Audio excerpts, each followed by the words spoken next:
Good morning. My name is Brooks. Lost my mic.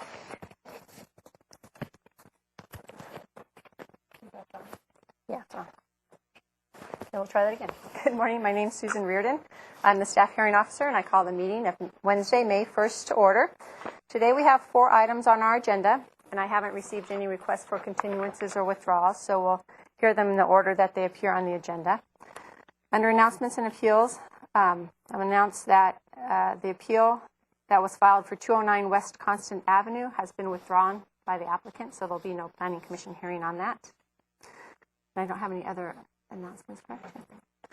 Is there anyone in the audience who would like to address the staff hearing officer on items not on today's agenda? No, seeing no one, we'll go to the first item, which is 267 San Rafael Avenue, if the applicant would like to come up. Good morning. Good morning.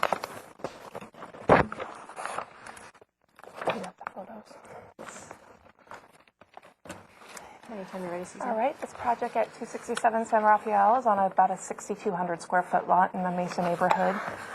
The proposal is for approximately 380 square feet of additions in 3 separate areas.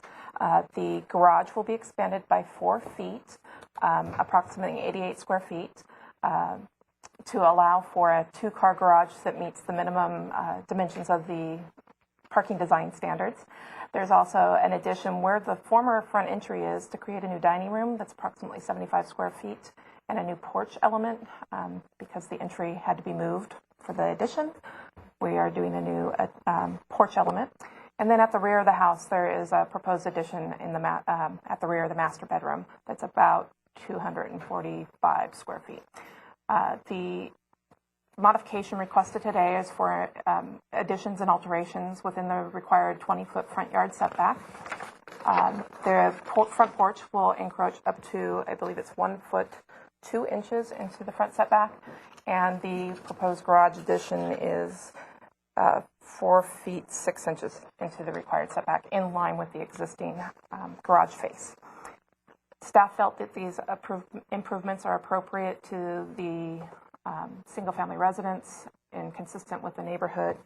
The project is exempt from single-family design board review because it is 1-story construction and less than 4,000 square feet of development on the lot. You can see from the pictures that the applicant has submitted that it's low, it's consistent with the setback along the street of the neighboring residents. With that, staff recommends approval of the project as submitted. Great, thank you. If you'd like to state your name for the record and add any additional comments. Yeah, my name is Lauren Solon, and I'm the architect for the owners, Mr. and Mrs. Jin.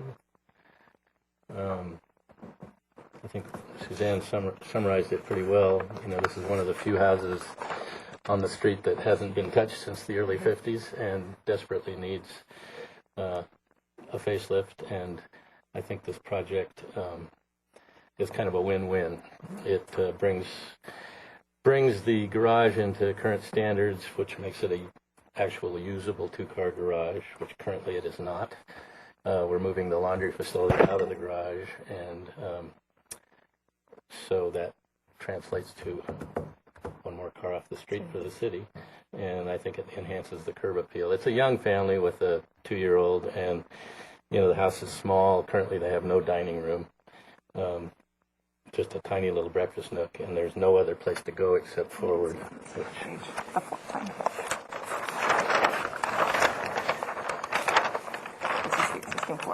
Yeah, this is what this is what now serves as a dining room. So, and we can't go this way because the existing bathroom is there.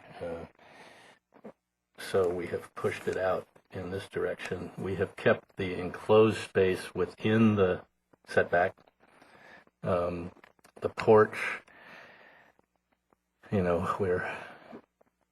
it's bare minimum. I mean, we've got about 4 feet here, and that is functional, and I think it looks fine. You know, it'd be nice if we could extend that a little bit more, but we didn't want to push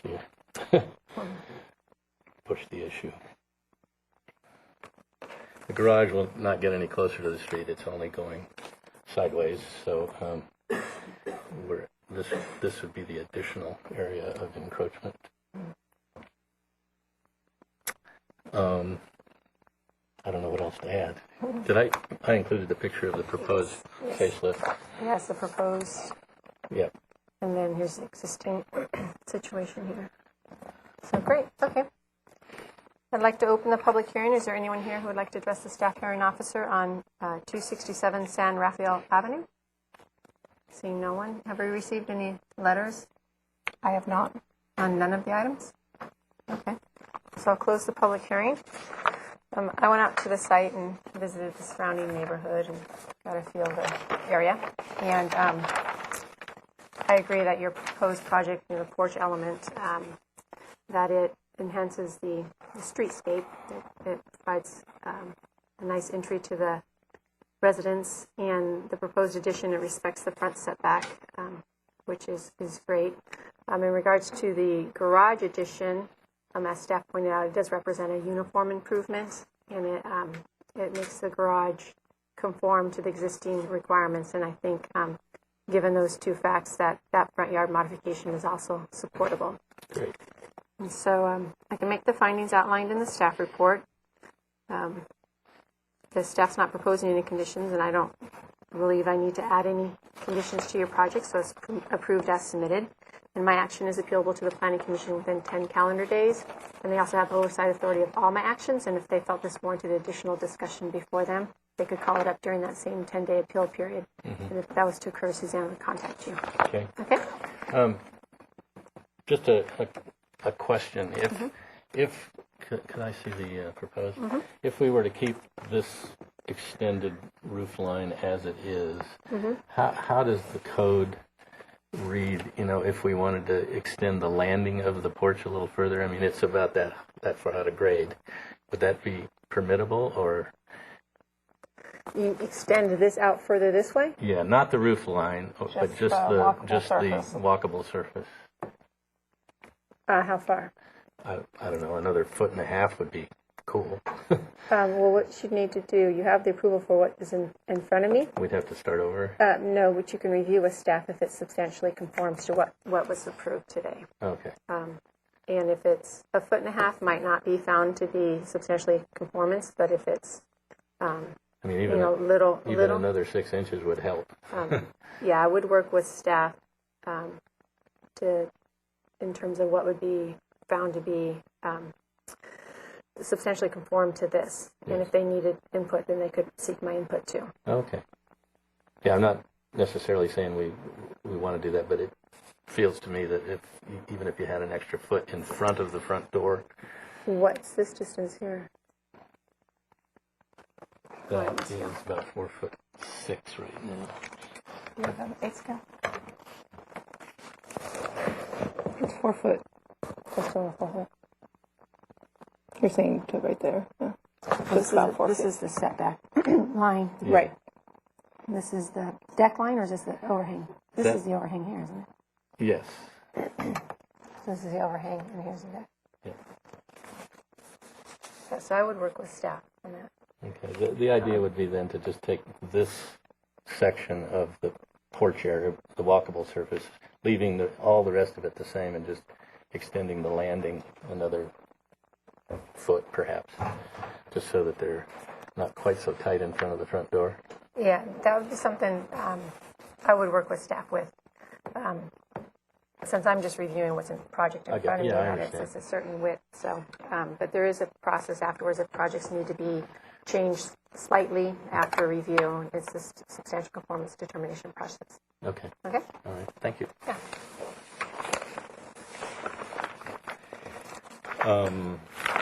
And at this point, are we safe to move forward with completing working drawings for building and safety?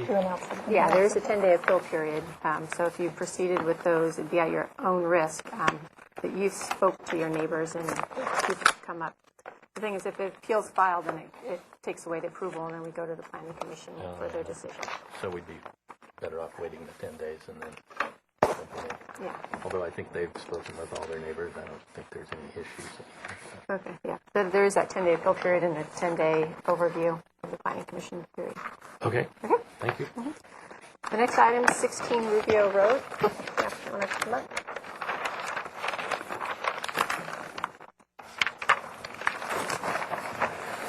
Good morning.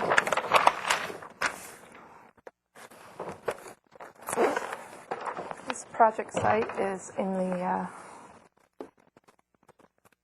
is about 9,900 square feet. It's currently developed with a 1,875 square foot one-story residence that is located within the required 30-foot front setback and both of the 10-foot interior setbacks on the sides. The proposal involves a new covered entry porch, an 18 square foot addition at the rear of the residence, a 484 square foot expansion of the existing deck, a 20 square foot addition in the basement, and the conversion of approximately 294 square feet of the unfinished basement to accessory space. The modifications required for this application are a modification to allow additions and alterations to a non-conforming residence within the required 30-foot front setback, and a modification to allow the conversion of the unfinished basement to accessory space within the setbacks. So if we go to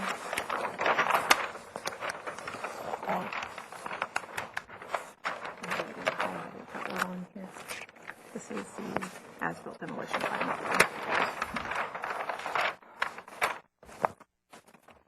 So this is the upper level of the existing residence. A little bit of background is many of these residences that are built on the south side of Rubio Road are constructed very close to the edge of pavement within the front setback due to the topography, because it steeply slopes towards the rear of the lot. So many of the residents have a one-story appearance at the street, but do have a two-story volume at the rear of the property. This is the upper floor as viewed from the street, and they are proposing to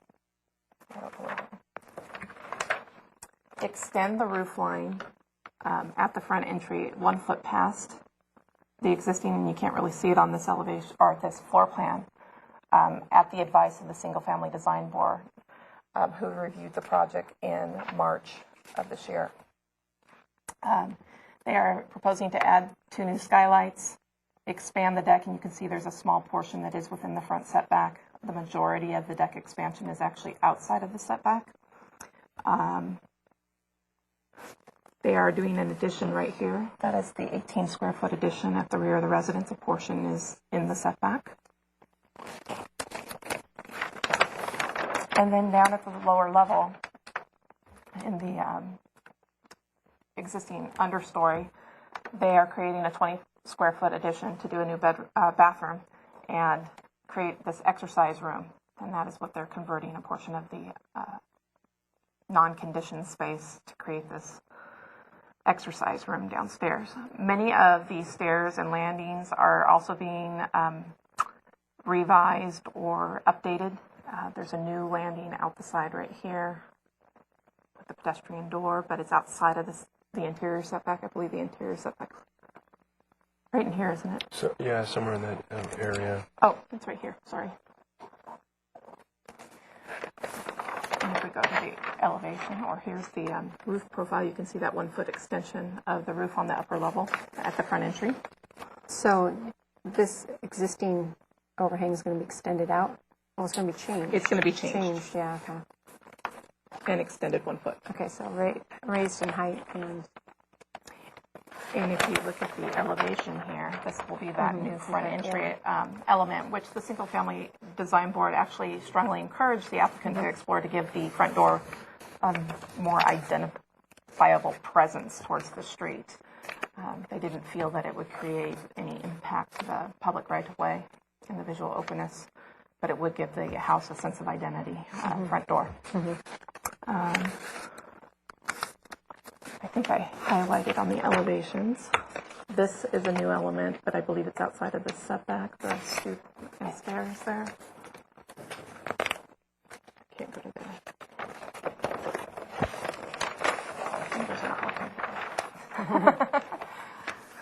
And then on the side, this is that door that comes out of the exercise room. The door is out of the setback, but it is new. There's a new light there and a new bathroom window. They're changing the roof element up here. And you can see that new front porch element on the side there. Staff felt that many of these improvements are appropriate to a single-family residence and recommends approval of the modifications as discussed in the staff report. It's also important to note that I'm trying to get my site plan. Yeah. It's also important to note that the existing house is constructed approximately 4 feet 3 inches from the front lot line, or 13 feet from the edge of the road pavement, the traveled right of way. With this proposal, it'll be 3 feet 3 inches from the front property line, or 12 feet from the traveled right of way. The single-family design board had encouraged them to explore additional opportunities for planting on the front patio. A majority of that front patio happens to be in the public right-of-way. The applicant has decided to eliminate those improvements within the right-of-way from his proposal. Okay. Great, thank you. Would you like to state your name for the record and add any additional comments? Sure. I'm Ray Ames with Tom Oxner Architect. We have thoroughly read over your recommendations, and we agree totally with them. Okay. There was one condition in the report for documenting all the fences, hedges, walls, and screen on the property, and noting that all those hedges, fences, walls, and screens shall be maintained in compliance with the ordinance. Okay, great, thank you. Is there anyone who would like to address the staff hearing officer on 16 Rubio Road? Nope, seeing no one, I'll close the public hearing. I went out to the site and visited it, and find it interesting that pretty much the whole house is in the front setback. It's unusual. You think that they just... It's like, where's the setback? Okay, Yeah. we're going to avoid, where's the... Right. Yeah, but... I guess everybody's like that, too, for essentially. There's a lot of houses that are the same setback. Yeah. And it makes sense, given the topography, but it's another example of where our zoning ordinance doesn't fit steep slopes. Right. And what's appropriate. In terms of the modifications, I'll break it down from the front of the house and the rear of the house. Sure. The rear of the house, all the improvements, I think they're all appropriate, although they're in the front yard. Technically, they're in the front yard setback, they're in the backyard, and the design review board takes care of them looking nice and all that. In regards to the conversion of the understory area, given it's all within existing footprints and existing area, changing it from the understory to the habitable space is fine, consistent with the zoning ordinance. In regards to the front entry, where it actually is the traditional front yard you would think of, Right.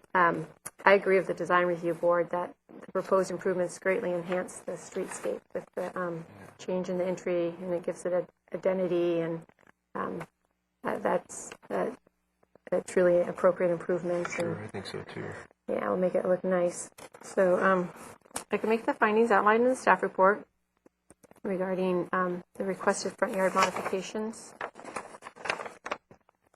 and the conversion of the habitable area to unfinished basement to habitable area, making the findings of the staff report, and subject to the condition that staff proposed. There was a typo. It's really supposed to be just one condition, it says two, but it somehow, with the formatting, it got broken into two. Okay. And I don't believe I need to add any additional conditions, so Okay. my action is appealable to the Planning Commission within 10 calendar days. They also have oversight authority of all my actions, and if they felt this warranted additional discussion before them, they could call it up during that same 10-day appeal period. And if that was to occur, Suzanne would contact you. Very good. Okay. Thank you so much. Sure. Appreciate it. Thank you. Thanks, Susanna.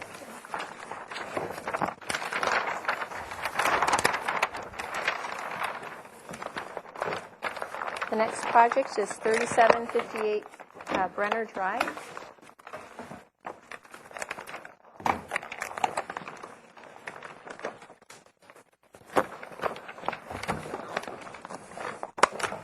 Good morning. Good morning.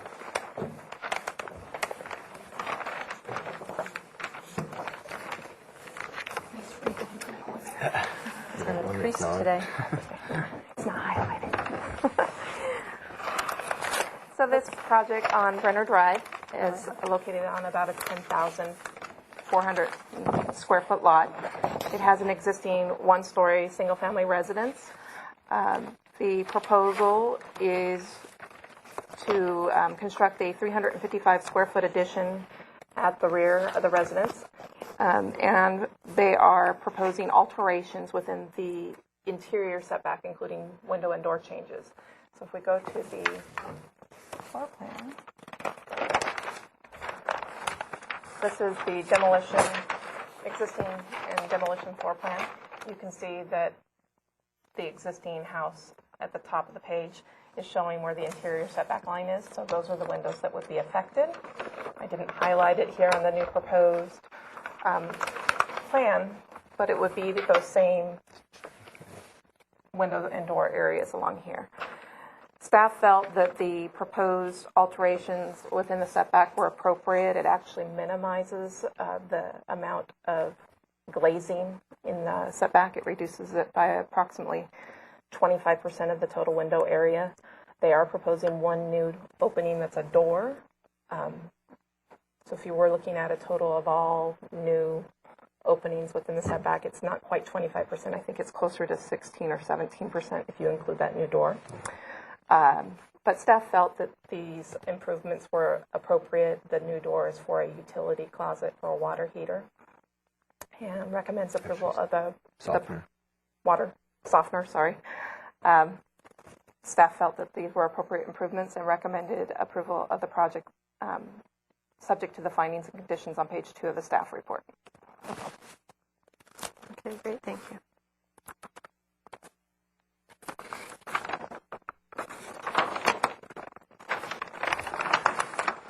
If you'd like to state your name for the record and any additional comments. Yeah, I'm Kent Mixon, the architect for the client. Essentially, I think she described it pretty well. As I submitted in my letter, which you probably saw, the original track map, the highlights aren't highlighted. This is our lot here. You can see that it's kind of obscured there. It looks like something didn't print very well, but all of these setbacks for all of these houses when they were developed were all 6 feet, and they were all cut and fill terraces. We suspect that what's happened is because there's some structural cracking in the plaster in the interior, that this thing has shifted since it was built in the 60s.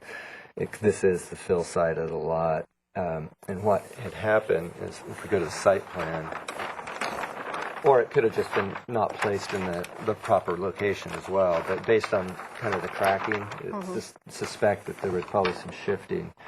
Where are we? The setback line. Yeah, you can see this kind of shaded line here is actually the area of encroachment. So it's at this front corner it's actually a little less than 6 inches. There's fractions of an inch less than 6 inches. And as it comes back towards the back of the house, it actually starts conforming just beyond that door we're proposing there.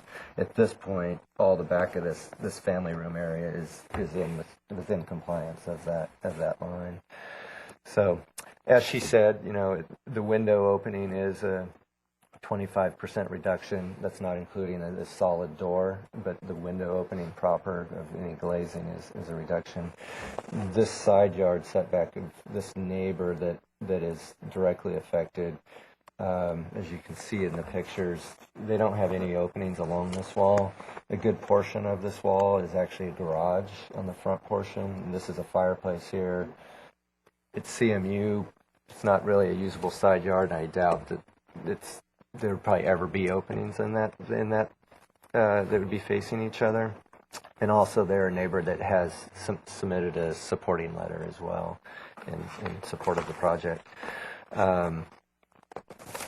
There was talk. I just wanted to briefly talk about the discussion. There was about the demolition, and essentially, the purpose is just to obviously demolish what we need to right around the proposed windows where there isn't opening, with new, king studs and trimmers just at that opening. This window basically just gets shifted, slightly, just so that it gets centered because that room is getting wider. The other windows are falling within, or actually this one shifts a little bit in that bathroom too, and then the other windows here actually fall within those openings, and then this window just is getting shifted as well. That's where the new door is for the utility closet, and then that window is actually outside of, that one conforms. So really that's, it was talking about if there was any excess demolition. Right, this kind of shows that too. Essentially what would happen at that point if they felt more of that wall was being demolished than necessary, I mean, that would kind of be a snowball effect of what would have to happen in construction, because then that entire foundation would have to get redone and cut back. The wall wouldn't be square to the rest of the house because it slopes. It's not at a perpendicular, it's not at a parallel angle to the property line. And so that would just be kind of this snowball effect in terms of construction. So I just wanted to point that out. But that is our intention, is just to shift these things slightly, and you can see that where those windows fall within existing openings. So it should be really isolated to kind of where they're getting smaller. It's just going to be infill construction. But so we're talking about kind of strips along that side that would need to be reframed. And that's about it. Okay, great, thanks. I'd like to open the public hearing. Is there anyone here who would like to address the staff hearing officer on 3758 Brenner Drive? See no one? I didn't see a letter. You mentioned that the there was. neighbor- I know I forwarded an email but I think it came. It came okay, early. Yes, and I did see that one. That was the email. Because I think it came like a month before ago. we actually even Okay. submitted, I think. Right, So- right. Okay. Probably. Yes, I did see that. And I don't then- have a copy of it. And then they sent a subsequent email. Yeah, I think there was Because some there were some clarification changes, yeah. or something. Yeah. Yes, okay, yes, I did see that. All right, so then I'll close the public hearing. I went out to the site and looked at the area. I just focused on the area that's before my purview, since it's the interior setback modifications and the other changes aren't before me. I'm in agreement with the window changes and size changes. I'm fine with that. My only concern is in regards to a new door in the setback and associated code requirements is required exterior light, that kind of thing. And it's my understanding that since it's a utility door, it doesn't need a light. No, yeah, it would just be at exterior landings to, like going from the house to the outside, that would require that sort of thing. Okay. So I'm fine with the door, but I would like to add a condition that just makes it clear that that new door is to access. What I thought about was new door in south interior setback shall be for access to water softener only. No exterior lighting shall be allowed within the interior setback. I'm fine with that. Yeah. Okay, yeah, because There's I don't no want it in the need. future to all of a Yeah. sudden change to be an access door to the kitchen and that Yeah. kind of stuff. So just No. to make and it clear. And that's a minimal size door. It doesn't, it's like yeah, a 2-foot yeah, it door doesn't even too. look So wide enough. yeah. But just to make it clear for years down the road Okay. that was approved, but that's as fine. for a specific function. Okay, so with that added condition, I can make the findings outlined in the staff report. So that one would be actually condition. I can just add it as 2. The first one would be the one the staff already proposed, and the new one would be number 2. So with those 2 conditions, I'll make the findings outlined in the staff report. And my action is appealable to the Planning Commission within 10 calendar days. And they also have oversight authority of all my actions. And if they felt this warranted additional discussion before them during that same 10-day appeal period, they could call it up. And if either of those were to occur, Suzanne would contact you. Okay. Great. Thank you.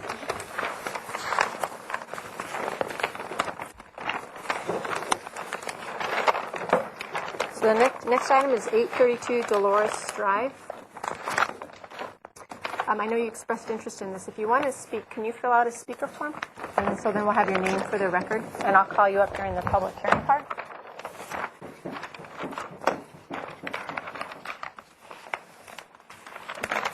I'm taking my reports. I took your report? No, just the paper you signed. Good morning. Good morning. Good morning. It's not this part. Good morning. So this property at 832 Dolores Avenue is approximately 18,900 square feet. It's located in the Hillside Design District and is currently developed with a 1,992 square foot house with a detached 481 square foot garage that is located in the front setback.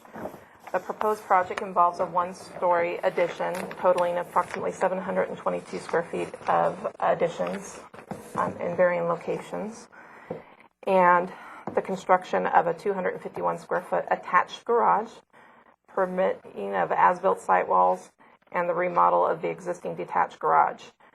The proposed project will result in a 2,714 square foot one-story residence with an attached 251 square foot garage and a 481 square foot detached garage. The discretionary actions before the show today are a modification to allow alterations, including the increase of in the roof pitch to the detached garage within the required 30-foot front setback, and a modification to allow garage floor area to exceed 500 square foot on a lot that is less than 20,000 square feet. The original residence was constructed in 1962 with a attached two-car garage. In 1965, a permit was issued to permit this detached garage in the front yard setback. Later in 1984, a permit was issued to abate violations from a zoning information report and legalize an as-built garage conversion of the attached garage to habitable space. The property recently sold in 2012. At that time, we discovered that that garage conversion to habitable had been reconverted back to an attached garage. As a part of this proposal, we'll be abating that violation by converting it back to habitable space and adding a one-car garage and requesting a modification for excess floor area of garage. The elevations will show for the front detached garage. You can see the existing elevations of the garage at the top of the page. We've got a flat roof. And the proposed elevations of the garage are at the top of this page. We're trying to increase the pitch of the roof to be consistent with the architecture of the house.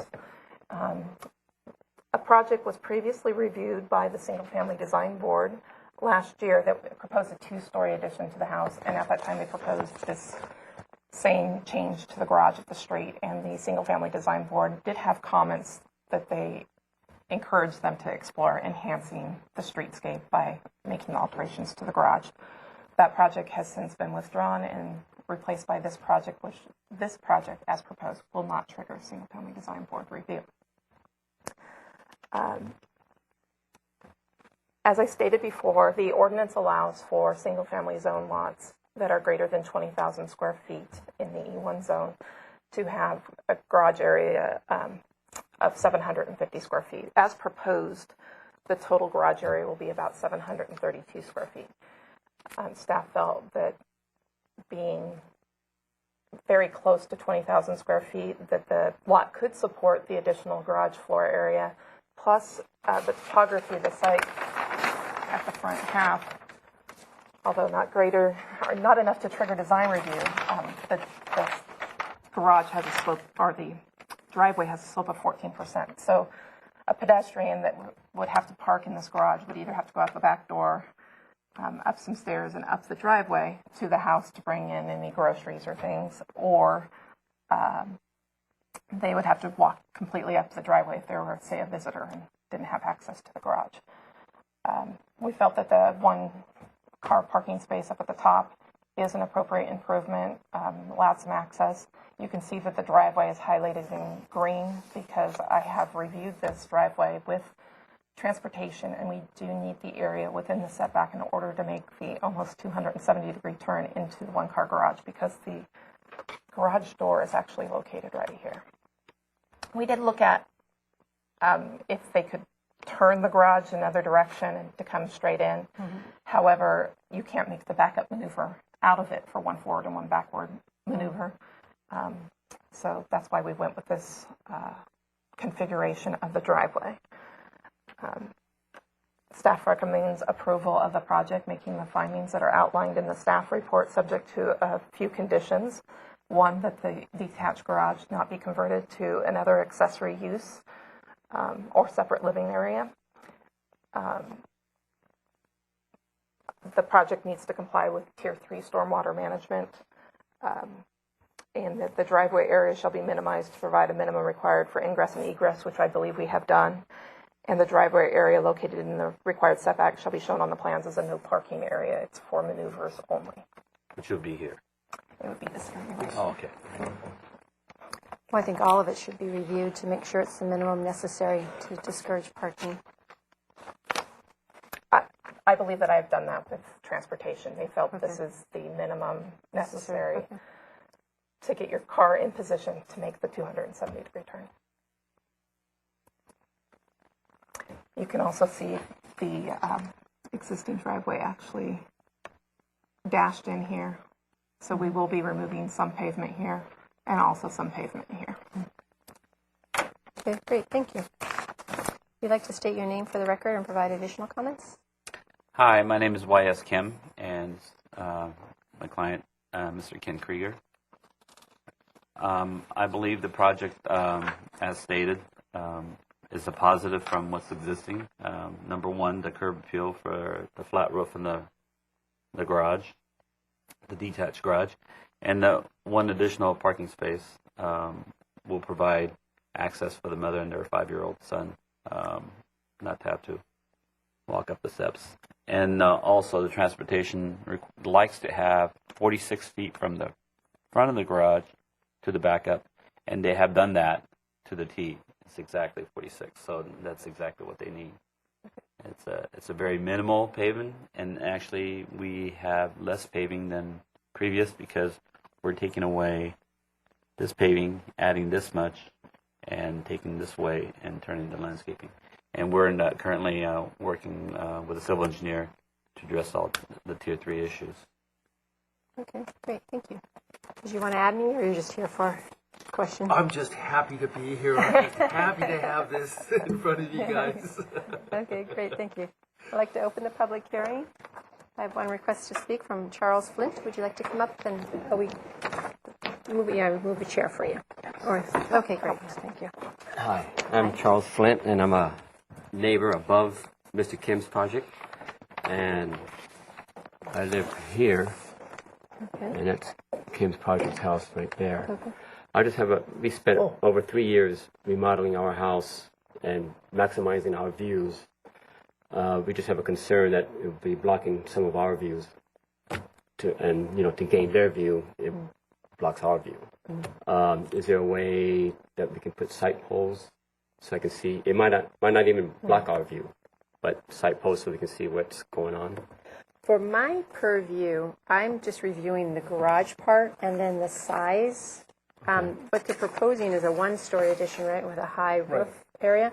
So in terms of story poles, I don't believe it's necessary to change the roof area for this, but we can look at the elevations to give an idea of how it's changing.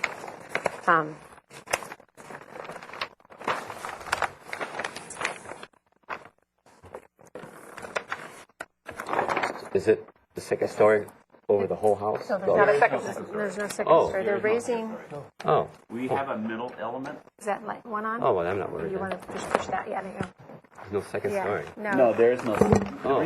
The reason we decided not to go second story, even though they have a spectacular ocean view here, was because Judy, Mrs. Krieger, has a bad knee, so she didn't want to have to go up and down the stairs. And this is going to be their long-term home, and that's why we decided to go single story here. We do have an element because the roof is a 312 pitch. Right now, it's 12.6 at the maximum height. Normally, a single-story buildings don't require a story pole. Also, per zone, our maximum height is 17 feet, and we're below that. Okay. And it's a single-story. This is the only entry element, and there's fences, 6 foot fences on both sides, and you're on this side. Here. Oh, you're Yeah. below, and there's I'm above. So you're above. Yeah. And there's no way that it would block that view. No, I because they're single story. Right. Even though by structurally, this is about a 12-foot 4-inch ridge height, and this is 12.6 from finish grade, and this grew from 14.6 to 16 because we couldn't get a vertical siding and the flashing enough for the carpenters to do the finish work. So that grew 1.5 feet from the elevations that I shown But as far as the building goes, we're below 17, which is the current zone. Yeah. That Okay. triggers review, and we have single story. And previously, we had a 2-story deck up here above the master bedroom. That Right. would take advantage of the view, and I don't think the building in its low profile to begin with that would obscure your view. Okay. Yeah. Yeah, I can notice this is further out now. And Yeah. this was the old existing garage? Yes. And then you, okay. Yeah. Yeah, and you just, okay. Oh, I thought it was a second story and No. we're good. So, Okay. okay, sure, yeah. Just to clarify that the zoning height limit is 30 feet. What he's referring to is the 17-foot high trigger for design review. If the improvements are less than 17 feet, then it doesn't need to go to design review. So they're staying below that 17 feet to avoid design review. Okay? Okay. Well, welcome to the neighborhood. Thank you. Nice to meet you. Thank you. Sure. I don't see, Oh, yeah. so there's no one else in the audience, and we haven't received any emails. Okay, so I'll close the public hearing. I went out to the site and visited the neighborhood, and this is another one that I agree the improvements to the garage is going to enhance the streetscape. Here's a picture of the existing garage for people at home. So in terms of changing the roof pitch and the garage door changes, it's all appropriate improvements and will represent an upgrade to the neighborhood. In regards to the garage size, I don't believe that it is excessive to ask for 3 covered parking spaces. I do have concerns regarding whether this garage will be used. Looking at it now, there is storage in there, and given the distance. So I agree with staff's recommended conditions, and I'd like to actually add a little bit to condition 1, saying that the garage shall remain open and available for parking, just so it is for parking. It would be interesting to know the history of why they decided to put the garage way down here in the first place, because it's so far removed from the house. It seems there's adequate area up here that they could have put the garage, but that's all done in the past, a long time ago. We'll never know. But in terms of the request before me today, with the improvements to the existing 2-car garage and the addition of another covered parking space, I believe those are appropriate improvements. They're consistent with the zoning ordinance and are supportable. So given that, I'll make the findings outlined in the staff report and approve the project subject to the 4 conditions staff outlined, and with the addition to condition 1 regarding the garage shall be open and available for parking of vehicles. And my action is appealable to the Planning Commission within 10 calendar days. They also have oversight authority of all my actions, and if they felt this warranted additional discussion before them, they could call it up during that same 10-day appeal period. And if either of those were to occur, Suzanne would contact you. Okay? I would like to make one change on the drawing, on the elevation to 16 feet, so that when it does go back for a final stamp on the zoning, that they would know that that elevation had to grow in order for the structural to be performed. And I'd like to note on here to be 16 feet, 0 inches. The same as here. 16 feet, 0 inches.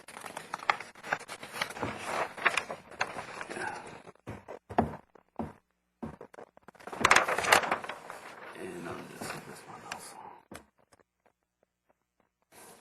Yeah, and that's fine, since that wasn't what was originally before me in terms of the house height. It's the garage. I just wanted to make sure that there would be any It's all problems down the clear. line. Yeah. Thanks so much. Great, great. Thank you. And I adjourn the meeting.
you.